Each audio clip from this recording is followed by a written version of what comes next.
Well, thank you all so much for having me. I'm really excited to present this brand new, very preliminary work, which is joint with Tai Lam, who's also here, titled Generative AI in Equilibrium, Evidence from a Platform Marketplace.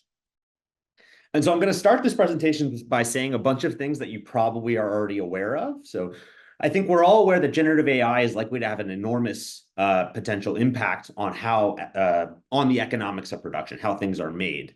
And in particular, there's already some growing evidence that GenAI directly affects the internal processes within firms and labor markets. And so we're thinking of things here like lowers the costs of the component tasks of production, things like writing, coding, or searching for information, as well as, eventually even reducing demand for certain labor, certain particular jobs and tasks. But I think what we know a little bit less about is the broader impacts of these types of technologies on consumer-facing products, and in particular, the types of equilibrium that we'll see in competitive markets. And so in particular, we're thinking about questions here like how these technologies impact firm entry and exit and market concentration, how they impact the equilibrium, quality and variety of products that are provided to the market, and ultimately how they affect consumer search and the actual products that consumers buy. And so today we're going to study sort of the causal effect of GenAI on market equilibrium. So on all of those different outcome measures that I just highlighted.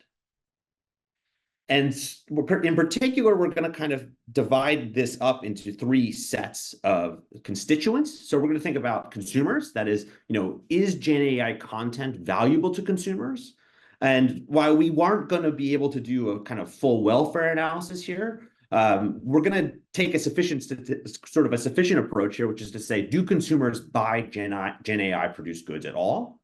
And eventually, we hope to get into search costs here, and I'll highlight later on why I think that's kind of an interesting aspect of this technology. Second, in terms of firms, how will GenAI affect competition? So that is to say, which firms adopt an equilibrium and which firms enter and exit?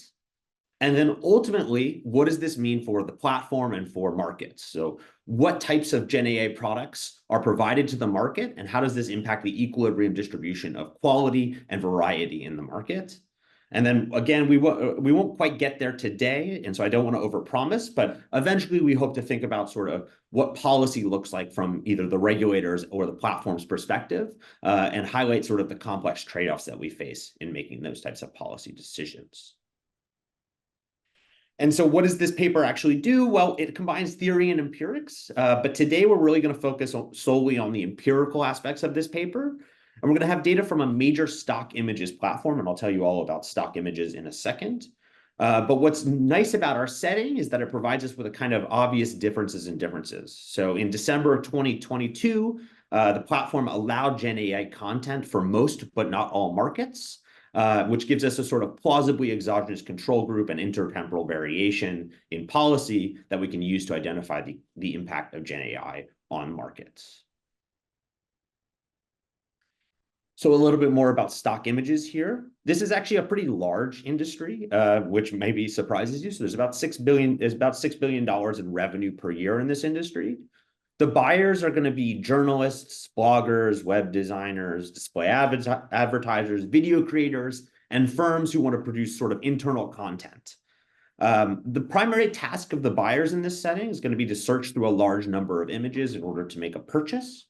And what is GenAI going to do to their kind of decision problem? Well, it's likely to greatly increase the product variety on these types of marketplaces.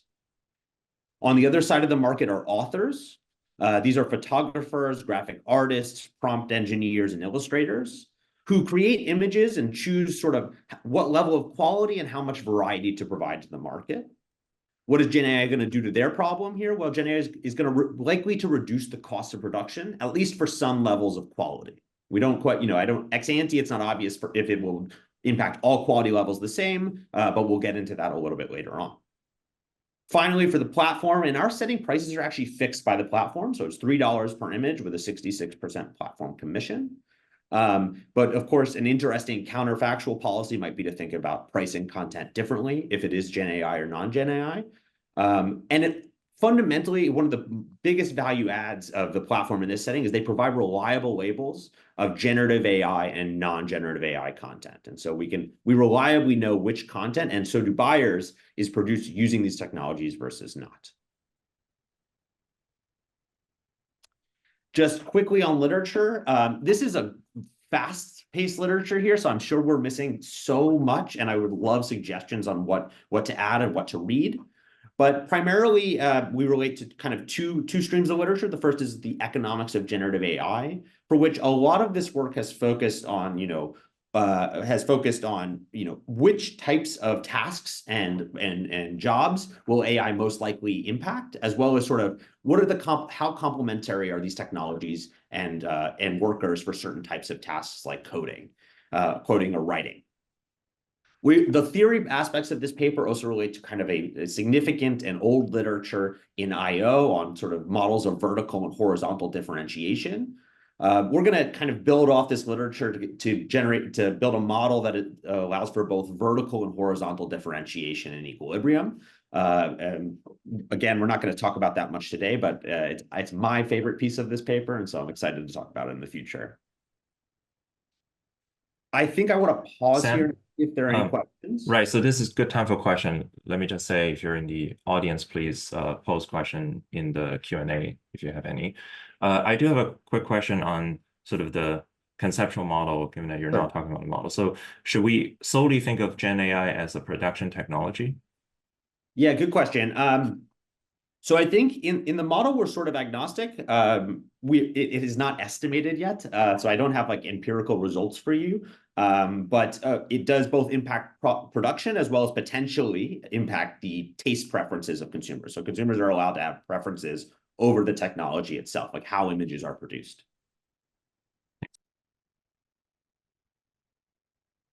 Any other questions? But just to clarify, I mean, you haven't told us that much about the data, but in your data, you're only going to observe people who are using a particular platform where they know all images are generated by AI, or some images. Some images. We have both images that are and are not produced using GenAI. I see. Okay. Yep. And we have some markets within the platform. There are some markets that where GenAI is allowed and some where it is not. And so we'll talk about that shortly. Okay, thanks. Sorry. Go ahead, Xiao. Jenny, you go first. I'll follow up. Just a very quick clarification questions on what's assumed on the demand side. How demand is constant on the platform? You mean like the extensive margin of demand for the platform? Yeah, like GenAI is so easy to use. I'm just gonna pop up one myself instead of going onto the stock market. Yeah, it's a good question. I mean, we're gonna really think about it as fixed. I think I can give you a few. There's good reason to. So our results are going to show that sales increase, and so that's to the first part. Should say something about the extensive margin versus not. But a big value added of these types of stock image platforms is, and in particular this one is that they, one, provide copyright, and two, provide guarantees over how the safety of the content. And so for that reason, I think a lot of we don't expect the extensive margin to change very much, because the competitor here is not, go to ChatGPT and create your own image. You would need to sort of train your own model, create your own GenAI kind of thing. So it's a little bit of a different market. Cool. Yeah, just a quick follow-up here. So when the buyers go there, are the images clearly labeled as either human generated or GenAI generated? Yes. What if it's a hybrid, right? So what if there's a significant engineering effort there, right? So it's a human generated assisted by AI. Yep. So it will be labeled as GenAI. Okay. Thank you. Yep. All right. If there's any more questions, I can't see, I guess. So if anyone wants to pop something up, otherwise I can keep going. Cool. All right. So now I want to talk a little bit about identification, which will also kind of start to bleed into data. First, I want to sort of fix ideas about kind of the extremities of what we are thinking about when we think about kind of shifts in equilibrium due to these types of technologies. And again, I'm kind of over-promising when I'm showing this slide because we don't have the theory here for you, but this is kind of the structure by which we're hoping to get the paper to eventually, so I wanted to show it. There are sort of three extreme equilibrium that I think are worth keeping in mind. The first is sort of a market for lemons type equilibrium, in which GenAI leads to a large increase in the amount of variety on the platform, but at low quality, right? So GenAI means that a bunch of firms enter and produce crappy images, which makes search much more complicated. So it kind of creates these congestion costs for the consumer. And these GenAI images eventually kind of crowd out non-GenAI products. And so there's no more real images on the platform. It's just sort of GenAI dominating every market here. The second equilibrium is sort of a GenAI winner takes all. So this is an equilibrium in which GenAI makes players or firms that were already good at production better. And what that means in equilibrium is that the quality of GenAI products is actually quite high. And so the quality may overall increase. It could be good for consumers, but it does increase the competitive advantage among incumbents, which leads to an increase in market concentration. And so in this setting, again, at least in the factual, the firm's prices are fixed. But in other settings or potentially in counterfactuals where we allow for different types of pricing, this could be of concern. And then finally, the last kind of equilibrium I think that is worth having in the back of your head here is a GenAI competition equilibrium. And so that's sort of a uniform reduction in the cost of production. So GenAI reduces the cost to produce any type of quality image and lowers barriers to entry. That seems at least kind of ex-ante, or at least at first thought, likely to be good for consumers and firms. But it does raise some sort of interesting questions about the dynamics, because we'll end up sort of producing lots more GenAI than real images, and that raises some interesting sort of regulatory concerns in the long run. In these arguments, the lemon equilibrium in particular, it sounds to me as that would appear if you don't label which pictures come from GenAI, right? Sure. Yeah, I mean, I think, yeah. So it depends on preferences over, so you're also, I think, thinking that people have preferences over GenAI and non-GenAI, right? So if they don't actually have preferences over over the production process, then the labeling doesn't matter, right? Because then the GenAI is a perfect substitute for non-GenAI, and so we still could get this outcome. But I agree with you that the policy, the platform's policy is, obviously important for which type of equilibrium we end up in. Mm-hmm. Mm-hmm. All right, so then in terms of the identification challenge, right, we want to identify causal effects of GenAI on market equilibrium and outcomes. As I've sort of already mentioned, we have a diff here, right? So we have a policy change. So the platform changes from disallowing GenAI on all markets to allowing GenAI on some markets. So there's a subset of markets that are restricted to only have non-GenAI images.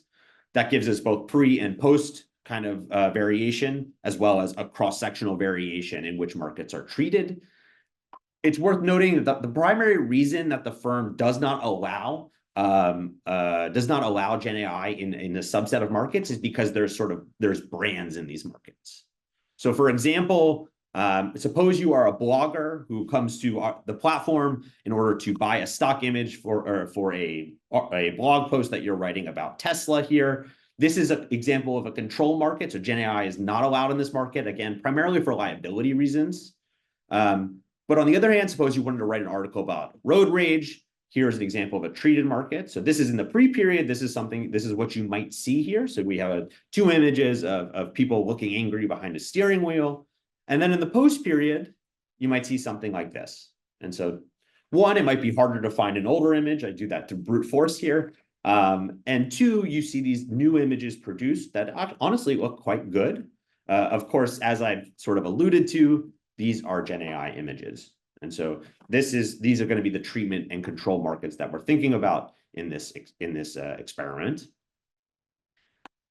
And it's worth mentioning how just as before we move on, I want to highlight how big of a change in the production process this technology is for some of these artists.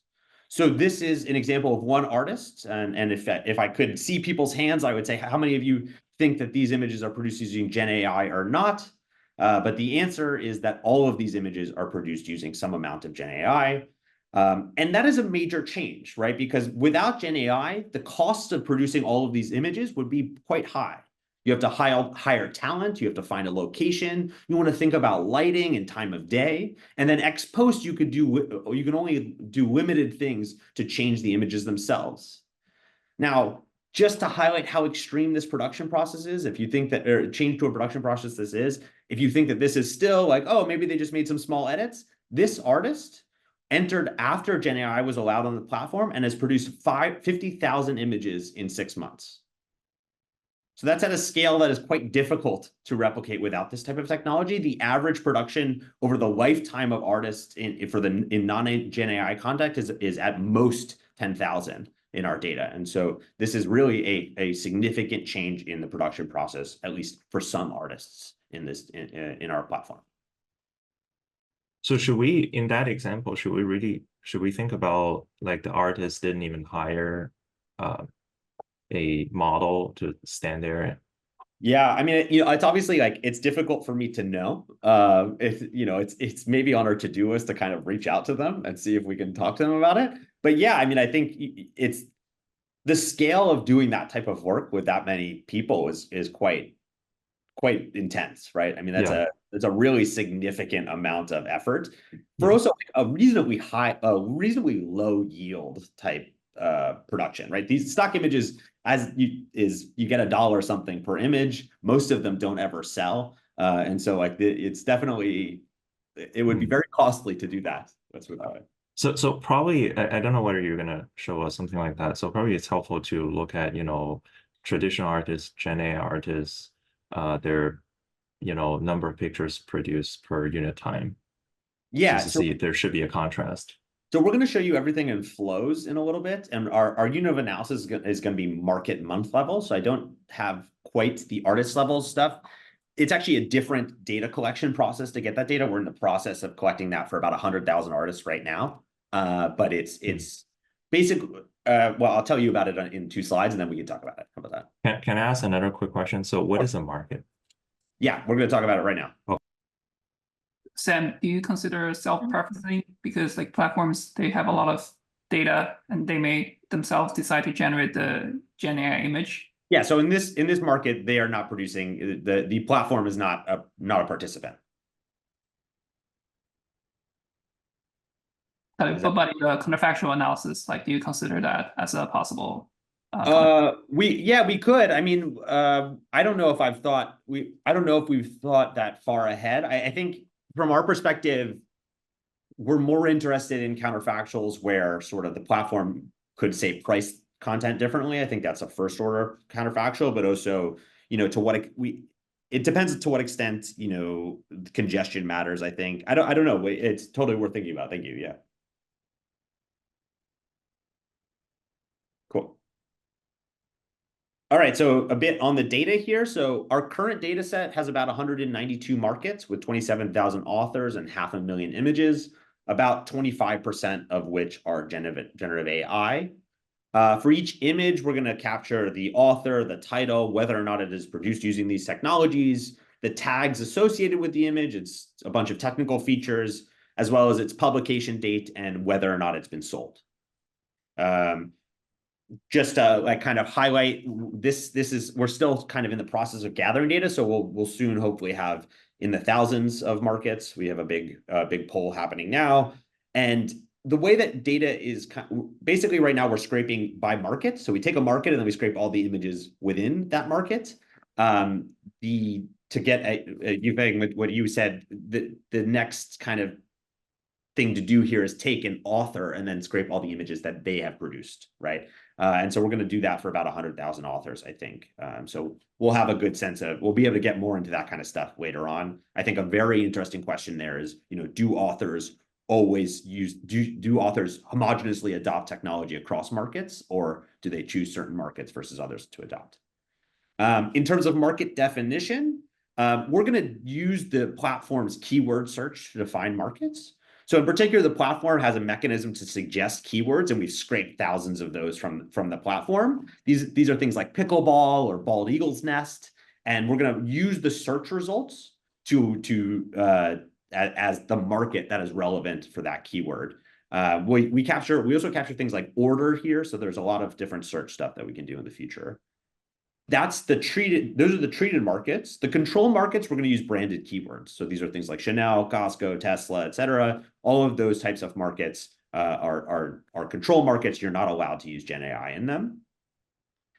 One other thing to note here is that we're going to focus on small to medium-sized markets. So these are generally markets with less than 10,000 images. There are a lot of markets with more images than 10,000, but at some point it becomes both difficult computationally as well as sort of, it's unclear if a market with a million suggested images is really a good market. That's a very wide market definition, and so we're gonna focus more on these small and medium-sized markets for tractability purposes. And as I already mentioned here, our unit of observation is going to be at the market month level. All right, so what's the data look like? So GenAI policy is announced in December of 2022. It takes about 6 months for the policy to actually take effect, and so that's the dotted line in these graphs. We have 3 dependent variables here. The top image is the top one is the number of images published. The middle is the number of unique authors, and the bottom one is the number of sales. We always see if an image has ever been sold, so it's a little bit of a fuzzy measure of sales. But we can talk about that at length. But for now, let's just think about it as sales.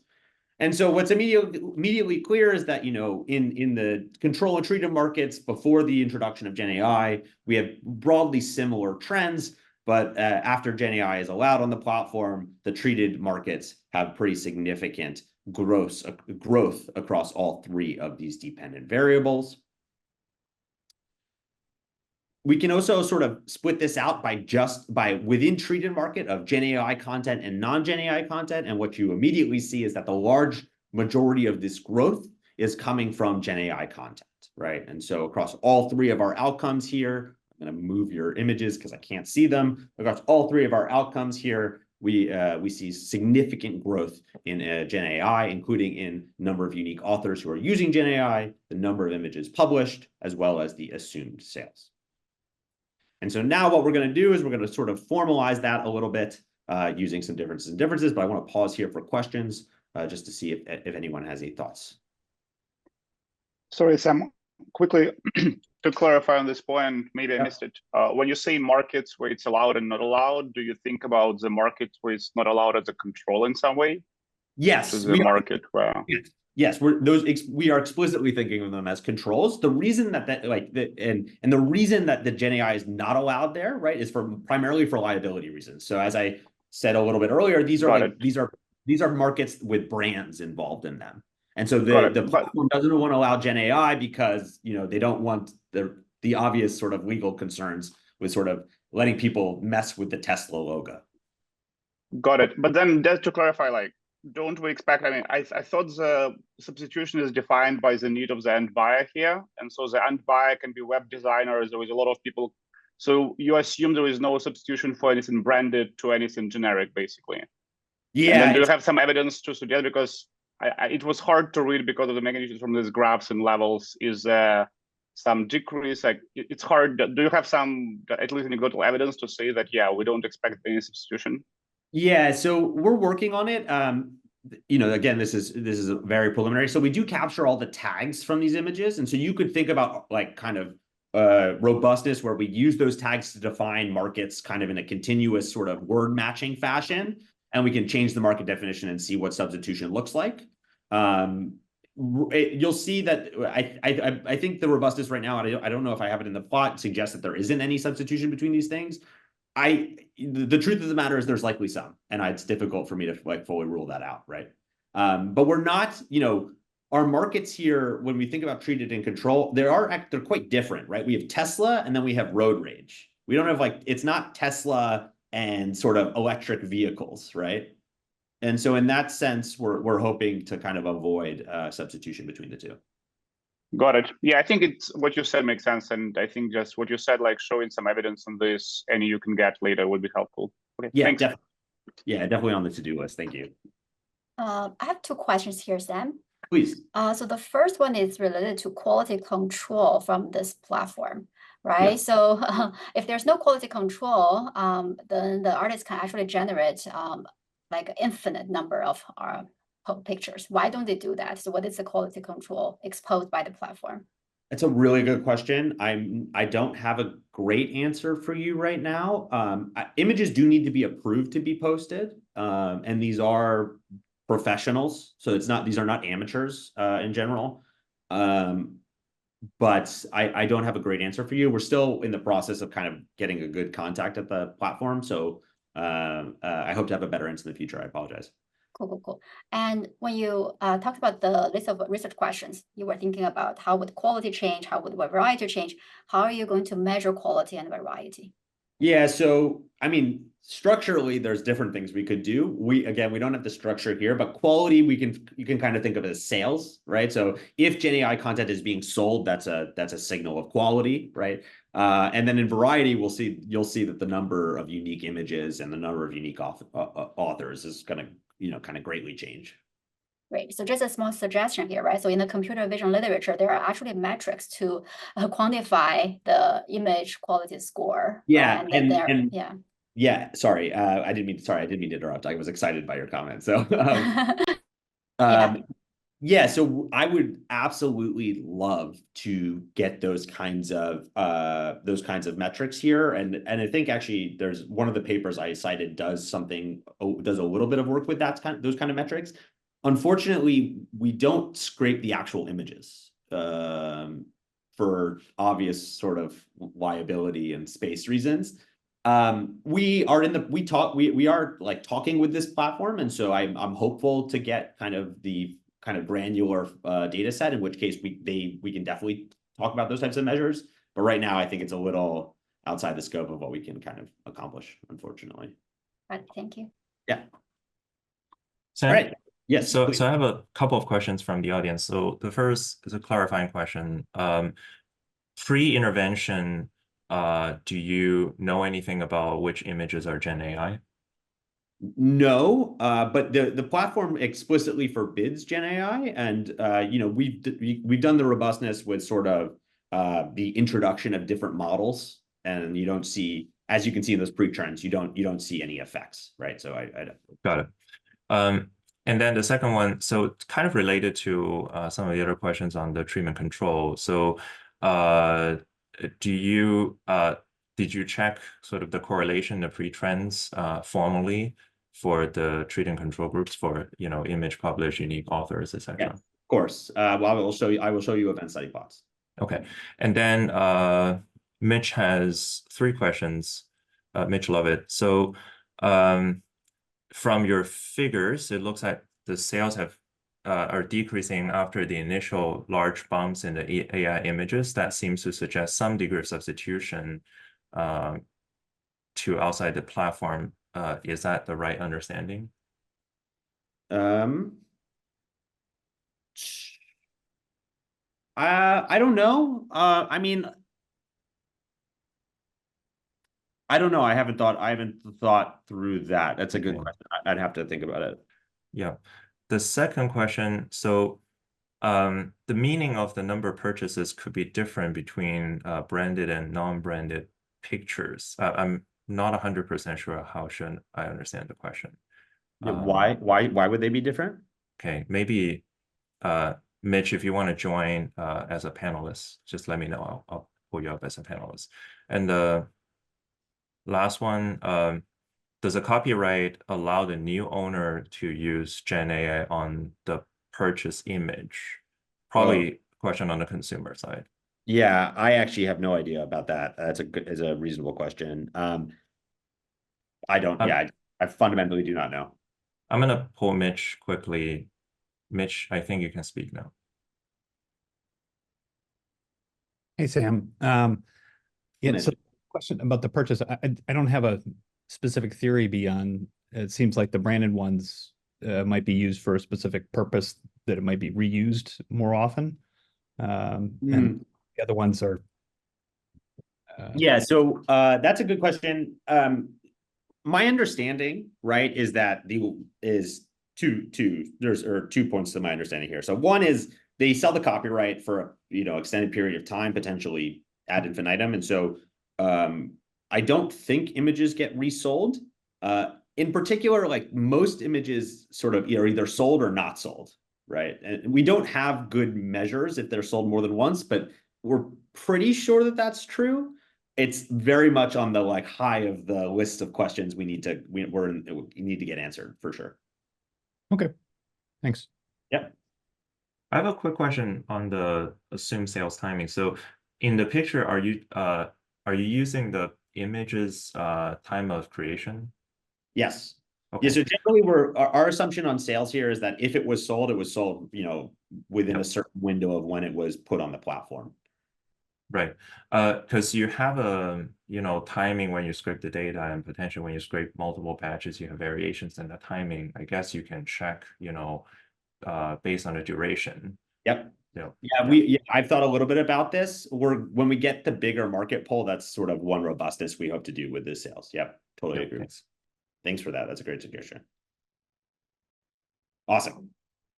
All right, so now let me show you some results. So the first thing we're going to do is the differences in differences. This is kind of completely standard at the market month level. We're going to have two treatments. We're going to have a treatment for the first 6 months and a treatment for after six and after. That's kind of just obvious from the graphs why we might want to do that. And let me show you what we find. So we're focusing on the 7+. That's sort of the post 6 month treatment. That's the one that we think is the most kind of relevant for what the equilibriums look like here. First thing to note in column 1 here is that the variety increases. So we see a significant increase in the number of images on the platform. And in particular, what you'll note if you compare 1 and 2 is that we're seeing large increases in the number of images, but primarily that's coming from GenAI images. So the second column suggests that a lot of that increase in variety is not coming. In fact, the production of non-GenAI images might be falling in the post 6 month period there. Second thing, in column 3, consumers buy GenAI images. So we see an increase in purchases among GenAI images. And in particular, again, comparing that to 4, you see that increase in sales is coming primarily from GenAI rather than non-GenAI images. Third, in column 5 here, we see some entry of GenAI firms. And again, comparing to 6, you can see that a large majority of that entry is coming from GenAI using firms. And then finally, market concentration does seem to decrease. We see reductions in the HHI here. So now just for robustness and to dig into it a little bit more, I want to show you this all broken out in event study plots as someone suggested they would like to see earlier. And so first, with a dependent variable of sort of the number of images published, you can see that the platform sees sort of a weak increase in the number of images, definitely after that 6 month period, which implies a sort of a weak increase in variety. And then we can break that out among non-GenAI and GenAI images. And so for the non-GenAI, you can see that there's essentially no increase in the number of published images. But for GenAI content, we do see an increase in content, indicating that this increase in variety is coming primarily from GenAI, which poses another question here, which is this variety valuable to consumers? A quick question here, Sam. Yep, go ahead. So when you talked about this search interface, right? So are there recommender systems embedded there? So when there are more images, how are they ranked? Are the GenAI images ranked higher than the non-GenAI ones? Yeah, so we do scrape rank positions. There's a ton of work that we have to do there. Preliminarily, we don't it seems things are basically ranked mostly as sort of what is newest, but not in that's kind of it. Okay, based on time. And there's sort of we do have a non-GenAI and GenAI filter, which is kind of a big, kind of allows people to search effectively across these types of categories for sure. Okay, and if there's a flood of new GenAI generated images, then based on the timing, right, they are going to be ranked at higher positions just because of the time. Okay, and then the second question is related to the HHI measurement. Is it measured by author or by just image? HHI is at the market level. I know, but how do you calculate the market share? The market shares of the images or the market shares of the authors? Market shares of the images, I think. That's a Okay. Ty, do you want to chime in there? It's authors, yeah. So we Oh, it's authors, sorry. aggregate up an author's market share, and then that market share is a HHI calculation. Okay, so you do take into account that, okay, an author can actually publish many, many images. Okay, cool, thank you. So Sam, is the 6 months delay because of the introduction of GPT-4, which has like better image generating ability? Or how do we think about the 6 months, like after the 6 months, the effect suddenly increases so much? So I think our understanding is it's really just the policy was announced in December, and then the sort of the introduction of kind of when this the enactment of the policy was 6 months later. I think this is pre-GPT-4, isn't it? But I can do some work. What is the exact time of the 6 months? And this is in early 2023. Yeah, I think that kind of coincides with the introduction of GPT-4, so that may explain the difference. Okay. Good. Okay. Okay, so I think a natural next question here is, is this variety actually valuable to consumers? And so the dependent variable we're going to take here is estimated sales, that sales measure that I've talked about. And what you'll see is that there does seem to be some market expansion. So sales do increase overall upon the introduction of these technologies. Sorry.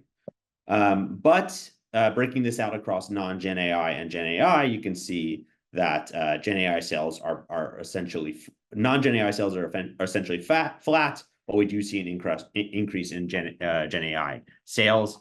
Now, I also, sorry, in response to the sort of search query that was asked a second ago, these are all flows. So all of these images are sort of new together. So if that helps think about sort of if these increased sales or not, let me know. But what's sort of interesting here is it's not clear, what the market expansion effect here is. So is the platform expanding, or where these sales are coming from is not obvious. But what is true is that this increase is definitely being driven by Gen AI, which suggests that these products are valued by consumers. And then finally, I want to talk about if there's entry or exit of creators. So the dependent variable here is going to be the number of firms actively publishing on the platform. Across all just overall, yes, we see an increase in entry due to these technologies. In principle, this is primarily driven by generative AI. There may be some evidence of exit of non-Gen AI firms, but it's like tepidly significant. We're hoping this result becomes clearer as we increase the number of markets. And then in the data, we don't have I don't have like plots to show you today, but this is primarily driven by only Gen AI firms. So this isn't incumbents adopting Gen AI, and this isn't sort of within market mixture of technology use, at least not in our preliminary analysis as of right now. And so I want to pause here before I get into some heterogeneity results to see if there's any questions. Remind me for the last figure, how should I interpret the magnitude of the effect? So this is the diff results, right? So it's all relative to the control group sales. So just number, not log, right? Like 2. Yes. I should understand this is 2.5 firms fewer. No, this is it. Yes, yeah, you're right. Yeah, I think okay. no, I think it's in logs. This is in logs. Sorry. Yeah. So yeah, these ones are the numbers, but the regression table earlier was in logs. Those are the logs. Okay. Yeah. Thanks. Okay. But even I'm sorry. So just follow up. So like 10 more firms out of I think the entire sample you have a couple hundred or something close to 200, right? So that's. It's 200. We have 200 markets. markets. With, you know, 20 something and this is thousand 10 more firms. firms per, these are flows, right? So, Got it. yeah. Okay. Cool. All right. So now what I want to do is kind of do a couple heterogeneity regressions to sort of start to think a little bit about mechanisms. We definitely have so much more work to do here, but I think it's sort of you know, obviously most exciting aspect of this work. And so we're going to do two different splits of markets. We're going to do ex-ante markets. This is all split on medians by pre-treatment variables. So we're going to split on market size, and then I'll show you a split on HHIs. So that where market size is defined by the number of images, and HHI is defined using artists. All right, and so first, before I dig into the regression table, it's nice to keep in mind, you know, why are some markets small or large? Well, the smallness is usually some combination of low demand and high production costs, and so those are the types of those are the forces that are going to keep markets small in our setting. What is interesting here is that for smaller markets, we see more exit of non-GenAI images. So we see larger decreases in production of non-GenAI images in small markets than we do in large markets. And in particular, in large markets, we don't really see any reduction in the production of non-GenAI images, which suggests that small markets are more likely to tip towards GenAI content. We also see increases in competition across both markets, though larger ones in the smaller markets. So markets that were ex-ante more concentrated become less concentrated with respect to these technologies. And so, And so the next thing we want to do is split this by HHI. And so the more competitive markets are going to be the below median markets, and the less competitive markets will be the above median markets. Higher HHI markets are likely to be more niche with higher barriers to entry. And so what do we see? Well, non-GenAI exit is more likely in high HHI markets, which sort of suggests that GenAI excels at entry into niches. So it improves competition in these markets that were difficult to enter ex-ante. This also suggests that there may be sort of crowd out incentives for non-GenAI in that, you know, as GenAI enters, it's a good substitute for non-GenAI content. And so in the long run, we suggest exit of non-GenAI. Which sort of begs kind of an interesting question, philosophical question to leave us on here, which is, you know, are we going to see markets in the long run where there are no more real bald eagles, right? So this is a good example of a market where it is extremely costly to produce real images. It takes a ton of effort and time, and GenAI can do so reasonably cheaply and potentially at high quality. And if we see this sort of tipping towards GenAI content, what does that mean for these types of markets? And what does that, you know, what do we as the regulator and platform want to happen in these types of markets? And so with that, I'm a little early, and I apologize for that, but we'll conclude. So GenAI can, I think what we've shown is that GenAI can directly impact product markets, but there seems to be sort of unknown implications for market equilibrium. What we've shown is that the platform introduction of GenAI increases the variety in the marketplace. It leads to entry by GenAI firms and exit of non-GenAI firms with little incumbent adoption. It increases sales we see an increase in the sale of GenAI images, with non-GenAI images being primarily flat, which suggests that consumers might actually value this content. And it also leads to a decrease in market concentration. And all of this is to say that it's still very much in progress. There's a lot more work that we want to do here, and I'm really excited for any suggestions or ideas that might come our way. Thank you. Thank you very much. This is actually, you know, like 45 minutes is actually our standard time, but most people needed an hour. So this is like perfect timing. So with that, you know, well, actually, we have one more question from Carmela. Let me just, you know, direct that question.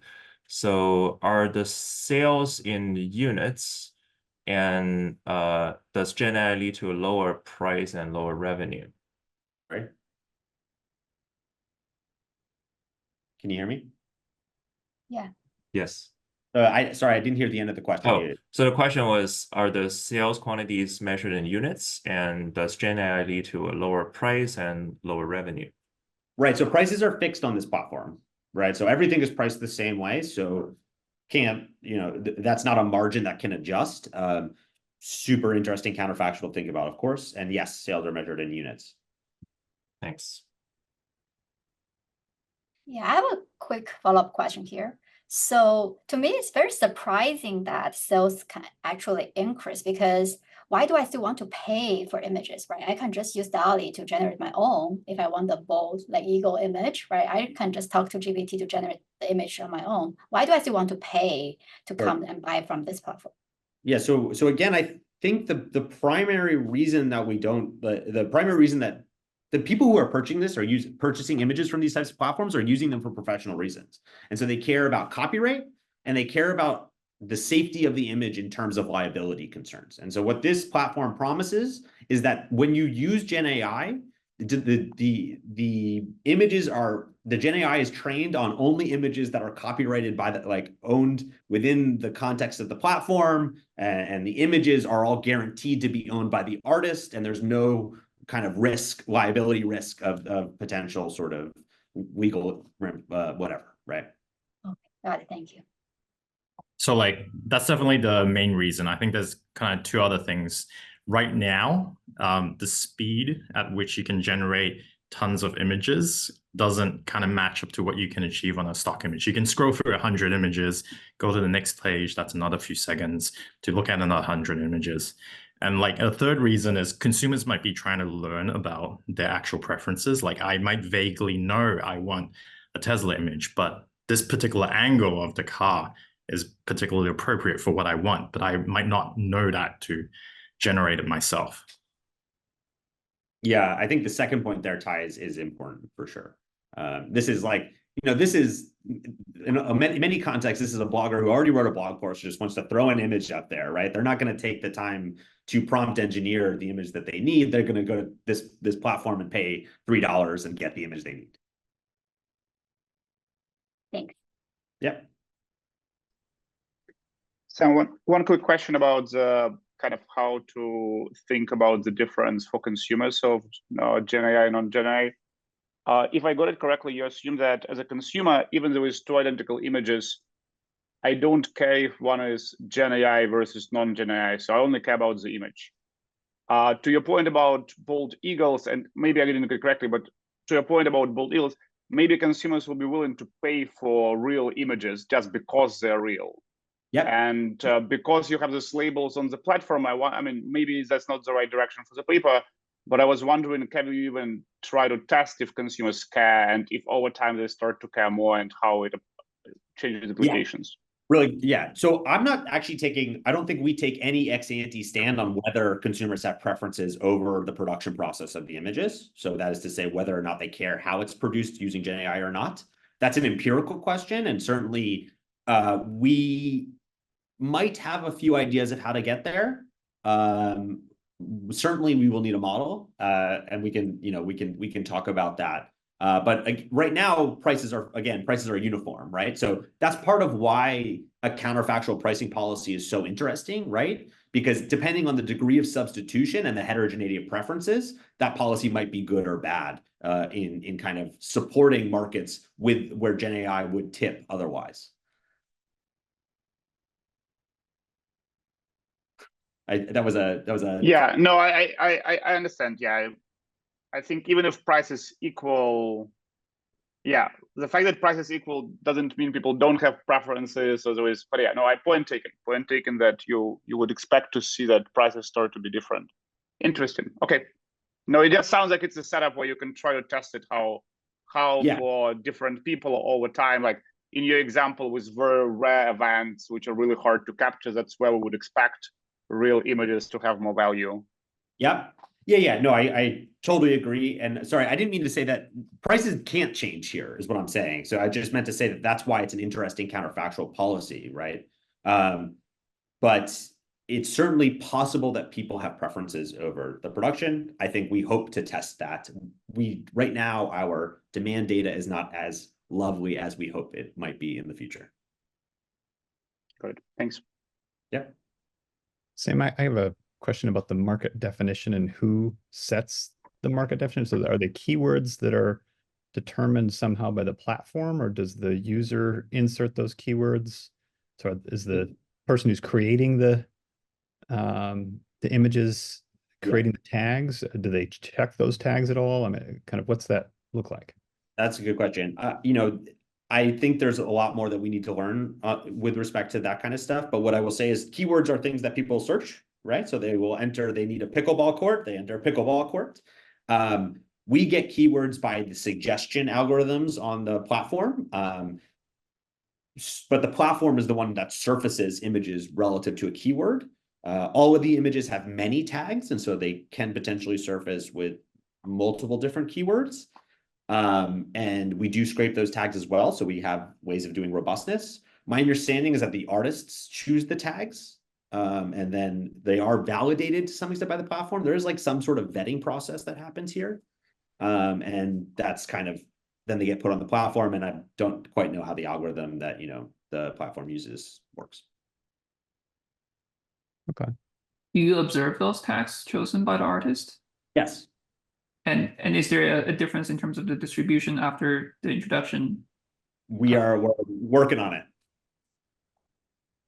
Yeah, that would Good be suggestion though. Yeah. I had another question about the exit. I'm assuming you talked about you're collecting author data, but would it be possible that an exit attack, like actually somebody just sort of changing their name because now they're doing AI and they don't want to potentially pollute their traditional name?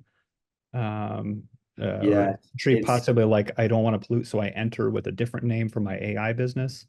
Yeah, totally possible. I don't, we certainly can't see it in the data as of now. Yeah, fair. I mean, exit is defined here as sort of like, you know, you stop producing entirely under the other firm. So they might not want to pollute that firm's business, but it doesn't mean that they've given up on the other production process entirely. Yeah. And I have one other question. Your later comments made me wonder whether we should be thinking about this as equilibrium at all. And I'll explain what I mean. Like, first of all, you still see the sales going down quite a bit. So it doesn't seem like probably the shakeout has happened fully. And if you're an incumbent and you're still reacting, maybe you're not doing AI yet, but does that mean you won't eventually? Or maybe right now the modality is it's all AI and it's all human, like that's, you know, one or the other, but are we going to see hybrid, you know, more hybrid later? So there's this kind of question, is this a transitory state, or, you know, what do you mean by equilibrium, I guess, is the question. Yeah, it's a fair point. We're hoping to scrape data in, like, over the next couple of months and get more and, you know, see what that looks like. I think when we're thinking about equilibrium is like, in contrast to my read of the literature in general, we see both sides of the market and we see how they meet, right? So we see, and that's kind of what's unique here. We also see lots of heterogeneity in markets, right? So we can split markets by ex-ante characteristics and think about how different markets that were in different equilibrium are behaving differently now.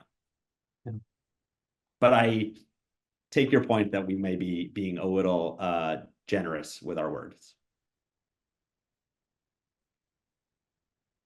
Well, no, I didn't mean it so much as a criticism as like characterizing what you're doing is that, I mean, this may be kind of the transition to something else, but it can be, you know, in transition, a process. Yeah, I mean, it's tricky because obviously this technology is still evolving too, right? And so you're sort of always chasing you're kind of always chasing something in that sense. Makes it fun. Oh yeah, definitely. So Carl has a question on the search algorithm. So I guess you're still collecting data on the rankings, but the question is, so you know, imagine if the algorithm instead of ranking pictures by their newness, ranks by popularity or other metrics, what's going to happen to the equilibrium? Yeah, it's a great question, Carl. I will choose not to speculate and say I don't know. Actually knows more about this search algorithm than I do, so I don't know if he wants to add something to this. He's the search guy on this paper, obviously, but it's obviously a platform policy decision that would be very interesting with better data to study. Yeah, I also don't want to speculate. Ideally, if we can get working with the platform themselves, having the internal algorithms and data would really elucidate this.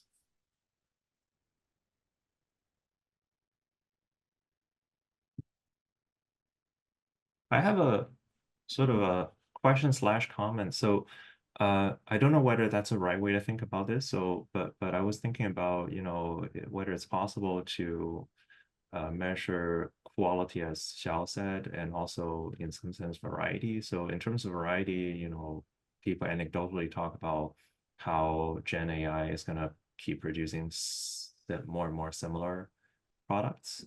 Yeah.